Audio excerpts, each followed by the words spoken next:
Hello and welcome to Trading Hour, live from the CNBC-TV18 Motilal Oswal studio. It's another session where the equity markets are doing very well.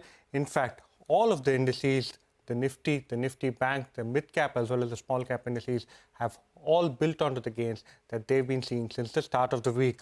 Quite a lot of news flow, and on the back of that, you're actually seeing quite a lot of price action, and price action even today is quite strong. First on the list, have a look at all of the large cap names, the entire large cap pack. Also remember, tomorrow there is a event of FTSE, so that's also something that will keep Indian markets in focus. The wire and cable company, remember, heightened competition, the entry of a new player now. First it was the turn of the Aditya Birla Group, now the Adani Group too has said that they would be looking at entering this particular space. The entire pack, all of them, these stocks have seen significant selling pressure today. The other stock in focus, remember, is Paytm. There's a note come in, and this particular note from Jefferies has gone ahead and reacted to the government's incentive of close to 1,500 crore for low-value UPI P2M transactions. And Jefferies at this point of time believes that it is almost at half of what it was last year. On the back of that, Paytm today seeing significant selling pressure. Voltas yesterday had an analyst meet. There was a lot of anticipation around the analyst meet that was being held. However, Voltas today is seeing a bit of a cool-off after the analyst meet. And lastly, Z Entertainment seeing some buying today. CLSA has come out with a note. They find risk reward quite attractive at 8 times price earning. They believe the valuation right now is at rock bottom valuations. But moving on, we will have to talk about the entire cable and wire space. Winnie joins in on the back of the rising competition scene. Winnie, what are you making of this entire development? So absolutely, Vivek, what we're seeing is that the rising competition in cable and wires is continuing, because now, obviously, just yesterday what we saw is Adani Enterprises has said that they formed the JV for this cables and wires foray of theirs, and this is with Kutch Copper, which is the 100% subsidiary of Adani Enterprises. Now, this is in JV with Pranitha Ventures Limited, and they are opening up another company which is named as Pranitha Eco Cables, which is a JV of both these. Now, it's a 50-50 JV. As of now, we do not know how much investments Adani Enterprises is going to be making into this, JV as well. What is the requirement in terms of capex? All we know is that they're going to be engaging in the business of manufacturing, marketing, distribution, buying, selling of metal products, cables and wires. So that is something that we know that there is some bit of a foray. But now what exactly are they going to be doing is something we're watching out for.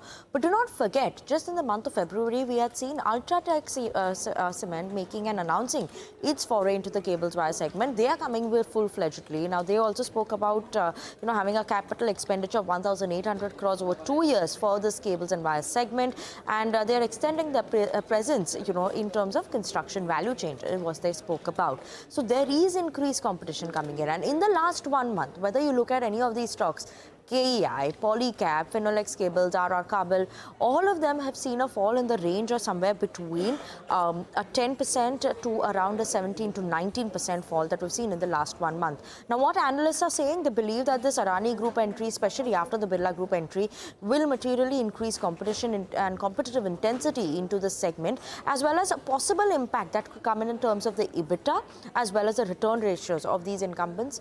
That is something that they're watching out for in terms of an impact, but clarity in terms of what is the investment being made by Adani Enterprises, that is something to watch out for, but surely an increase in terms of competition.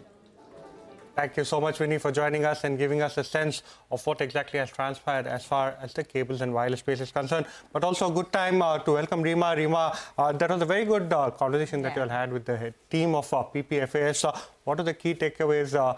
And also wishing you a very happy belated birthday. Thank you very much for that. Pretty much echoing what Ramdev had said, that the market doesn't bottom out at the same time. Some stocks may have already bottomed out, some may be in the process, but opportunities have started emerging. And they've been big believers in banks. 4 private sector banks is what they own, but incrementally, they've been buying, some of the automobile names. They have Maruti, M&M, Pharma as a basket they've been buying, and some, PSU names in the month of February. They also shared the view on the global markets because they have about 12% of their corpus invested in US tech stocks like Meta, Alphabet, etc. But let's get back to our own markets. Z Entertainment is in focus on the back of a CLSA note. Pamakshi is here with the details. Well, good afternoon, Rima. Z Entertainment isn't focused on the back of that note that came in from CLSA. They have an outperform call on this counter, target price of 170, which implies a significant upside from the current levels. The stock, in fact, has seen a slump of almost 55% after the deal with Sony was called off. And in fact, right now, the stock is trading at rock bottom valuations, that is 8 times PE as per CLSA. They believe that the advertising revenue growth will be re-rating the stock. Z is India's number 2 TV network and is also at the same time ramping up its OTT, that is the Z5 business. As far as the EBITDA margin is concerned, they believe that that has already widened by 9 percentage points to almost 16%, and they also see further upside here. They're expecting another 6 percentage point expansion to 22% by FY27. Now, keeping in mind that there could be a 6% ad revenue growth, they could deliver nearly 22 to 33% EBITDA as well as PAT CAGR from FY26 to 27. In fact, when you talk about Z's valuation as a whole, when you look at Z's market cap to sales, stands at 1 times. This is coming in at a 60 to 80% discount as compared to the RIL Disney JV as well as Sun TV network. So therefore, the risk reward in their opinion is highly favorable, and therefore they've given a big thumbs up to Z Entertainment, and the stock is surging in trade. Thank you so much, Vamakshi, for joining us. And Z Entertainment, after a while, you're seeing some coverage coming in their stock high by over 2.5%. But let's now shift focus to the commodity space. Manisha joins in, and today we are focusing on gold. Well, the current year has seen 16 days when the gold prices have hit all-time highs, and we've seen $3,058 an ounce onto this one. When you look at the Indian markets, well, we've done 89,000 rupees at 10 grams and very close to that 90,000 mark. Of course, GST and making charges are yet to be added to that price there. But the markets are looking at a global economic slowdown, recession concerns as well, with the US Fed suggesting that 0.5% of an interest rate cut is what you could see by end of this year, also has seen support in case of gold. And then it is very strong investment buying that you have seen come in for gold via ETFs. We've also seen gold bonds, gold funds do quite well in the international markets as well. So when you look at the overall prices, well, we started this year with 2650 and we are trading at around 3050 right now. So that has been a $400 of a jump up coming in for the gold prices in this year. We've gained 2% on week, 4% on month, and 17% of gains in this year itself. And that adds up to 40% of gains in the last 12 months. Well, importantly, even as we are trading above $3,000 an ounce, all global banks and brokerages have now revised their gold outlook to much higher levels than these. You have UBS talking about 2,900 as an average for this year, but Bank of America, Goldman Sachs, BNP Paribas, ANZ are all talking about $3,100 an ounce of an all-time high coming in gold prices sooner than we think. Cities talked about 3,200. De Beer Group talks about 3,300. 3,300 is a level that Saxo Bank also has put out as an expectation. And Macquarie is the most bullish of it all, talking about $3,500 an ounce coming in the next 12 months. Thank you very much for that. Get into a break. As we do that, here's a reminder. This India's business news leader is now just a click away, introducing the all-new app. Get instant access to all our breaking news, our articles, financial world updates at your fingertips. So don't wait any longer. Download the CNBC-TV18 app now from the Apple Store, Google Play Store, or you could just scan the QR code on your screen.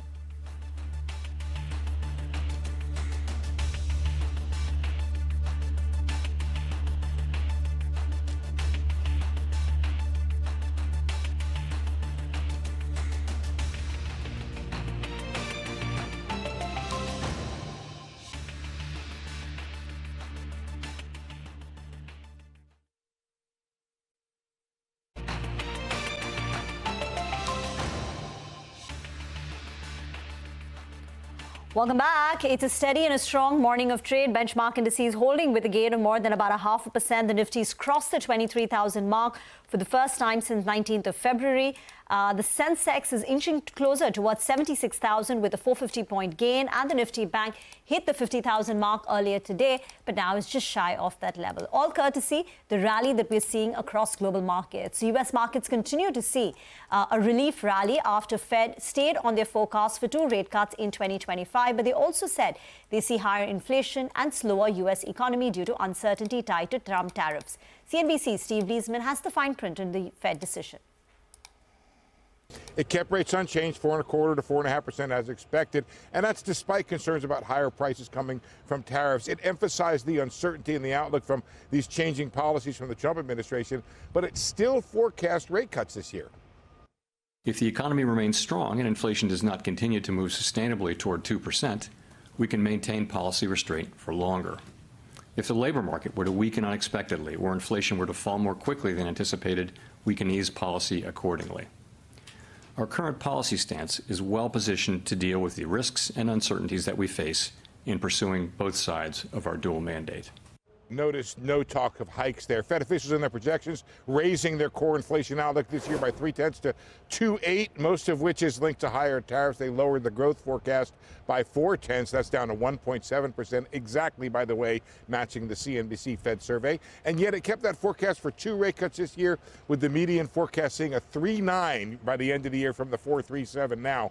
The takeaway is that Powell made clear he would be watching closely to see if tariff raised prices only one time or became a broader inflation problem. He's pretty cool about it.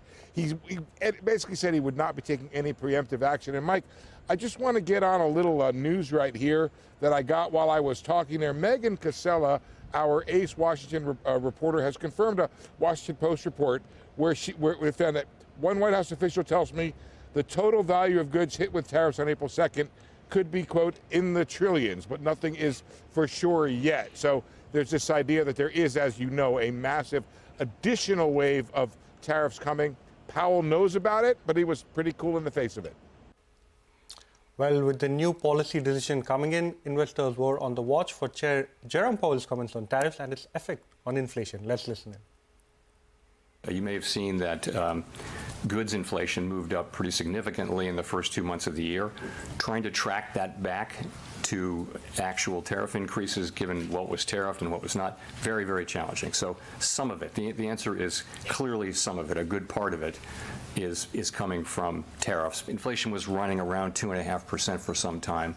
I do think with the arrival of the tariff inflation, further progress may be delayed. The SEP doesn't really show further downward progress on inflation this year, and that's really due to the tariffs coming in.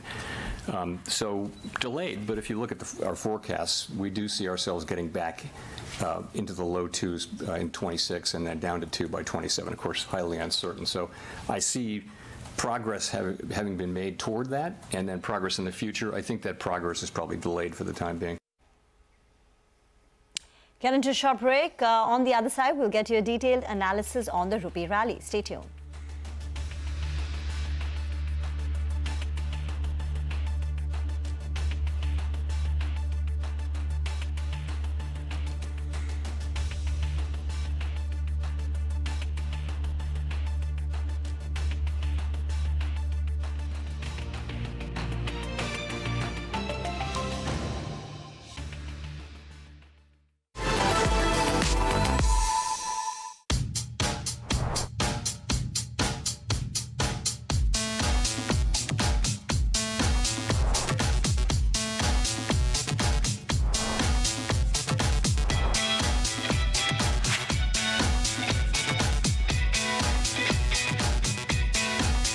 I thought, I should leave.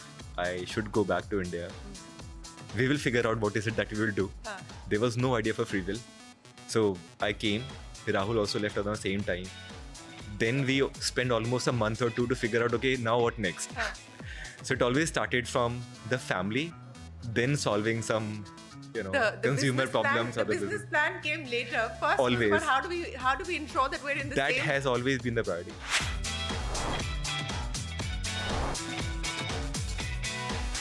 What you see in front of the label is very different than what is on the back of the label. And then very different from what's actually inside the bottle. Exactly. I guess so far we are in some 2,000 stores. In next 2 years, we can easily target anywhere between 15 to 20,000, right? When you go deeper into any category, you also understand the good, bad, ugly side of it. It's a misconception, to be honest. I think the percentage of spend required for R&D eventually is much lesser that you need for your marketing. Investing in R&D is much better ROI than always doing it in marketing. Welcome back to Trading Hour. Well, the Indian rupee has rallied to a 2-month high as the dollar has remained soft, and India's likely current account surplus this quarter has led to covering of short rupee positions. Lata is here with more details. Well, I can rattle out statistics on rupee's strength. I mean, would you believe it a month ago that we would be talking like this? It is at a 2-month high, plus it is the 6th straight day of gain. If you only looked at today's gain, at its height, it was a 0.25% higher. If you looked at last 7 days, it is 1% higher. And if you looked at from February 10th lows, when it went to 87.95, the rupee has gained 2%. Today, the high was 86.20 to buy a dollar. Now, this sentiment change is both because of a sentiment change in the dollar and the rupee. Dollar has been softening from the mid-January levels of $110 index. That's partly because euro has strengthened, especially after the last week of February and the German deficit. You've seen euro strengthen and the dollar index go to 103.5. Plus the Fed saying that they will persist with the 2 rate cuts has kept sentiment on the dollar softer. On the other hand, sentiment on the rupee has diametrically changed, especially after the February trade deficit indicated. I mean, the deficit was like a 4-year low. Plus, if you counted surplus, it was the current account surplus, or rather a trade surplus, giving the a clear indication that in Jan, Feb, March, we will report a current account surplus, which means more dollars coming in than going out. Plus, you can see the FPI dollar outflow also thinning out. It's not yet zero every day. Now, that is leading to all the rupee shorts covering. There are all these corporate treasuries which take positions. They are in a hurry covering their rupee short positions or their dollar long positions. Plus, exporters are selling off their dollars in a hurry. They were probably expecting 87.5, etc. And now by March end, they will perhaps not get that kind of money. That flood of dollars is coming. Reserve Bank in a very comfortable position. Even last week's data indicated they had bought dollars, to prevent appreciation. And even today, the expectation is that they are buying dollars as well as taking old, allowing the old swaps to mature, which means they are selling dollars. They're buying more than they're selling. That keeps RBI in a comfortable position. All told, it looks like the rupee rally is here to stay. And if it is tapering off, then it's more because it is the Reserve Bank which is buying dollars. Thank you very much, Lata, for explaining that. But it's 2%, right? Appreciation over the last 1.5 months now. But let's move on. Vedanta's Anil Agarwal promises to reduce debt by $3.5 billion by 2027. Ready to exit steel business at the right price. Says prices of aluminium, zinc are seeing premiums like never before. And he vows professional management will run the companies after the proposed demerger and not the family. That's an exclusive. 75% of my personal wealth has been pledged for giving back. This company is not going to run by a family. This company is going to run by top professional, top mind for the country on having the best of governance. And we have to go through this because India has not seen this kind of ventures, this kind of development, and the trust is building. We have never seen premium on the aluminium what we see today. Highest premium in the zinc is the highest premium. Or gas, can you believe that gas in India you can sell at $10? And same thing on the oil. So it is a time, it shows that how much is the consumption is increasing in India of this metal. If we get our price, we will definitely consider, but as it is, the company is doing extremely well and they are making cash profit and they are very comfortable, but definitely I would like to put that effort to my other business. If we get a right price, we might sell. Okay, well, that brings us to a close on Trading Hour. From the entire team, thank you for watching.